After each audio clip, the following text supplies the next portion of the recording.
So how many countries are there in Europe? I mean, it sounds like a pretty simple question, right? Something you'd hear at a trivia night. But oh boy, the real answer is way more complicated, all tangled up in history, politics, and even geography.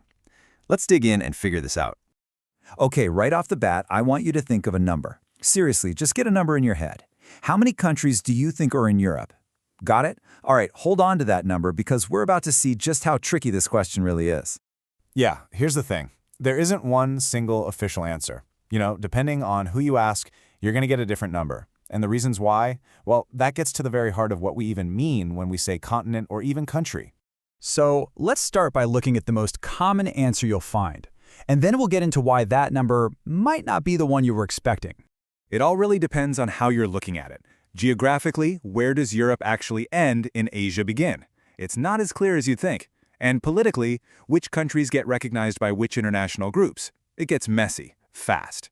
So to get our feet on solid ground, we need a source that everyone pretty much agrees on. And for that, there's really no better place to turn than the United Nations. They provide what most people consider the official count. The UN is pretty much the main international club for global cooperation, so their list of members is about as reliable as it gets. So according to them, the magic number is 44. The UN officially recognizes 44 countries in Europe. So how'd you do? Was your guess close? Well, before you get too comfortable with that number, you should probably know it comes with a pretty big but. And this is where geography throws a wrench in the works. See, some massive countries, like Russia and Turkey, are what you call transcontinental. That just means they have land on both the European and Asian continents. The UN includes them in its European total, but other groups might not. They might even include countries like Kazakhstan or Armenia, which would push the count closer to 50. So you see, the key isn't just knowing the number 44, it's understanding why people argue about it. But honestly, if we just focus on the number, we miss the best part of the story. To really get a feel for Europe, we have to look at how all those different nations fit together on this one continent. Now, when you think about 44 countries and all the history and influence that's come out of Europe, you'd probably picture it being enormous, right? Well, here's the twist. By actual land area, it's the second smallest continent on the planet. This chart really drives it home. Look at that. Europe is way down there at number 6, only bigger than Australia. And that's what's so incredible about it, this amazing density. You've got so many different cultures, languages, and histories all packed into this relatively tiny space. This unique packed-in nature has led to some truly wild and surprising facts. So let's do a little rapid-fire round of some facts that really capture what makes Europe, well, Europe.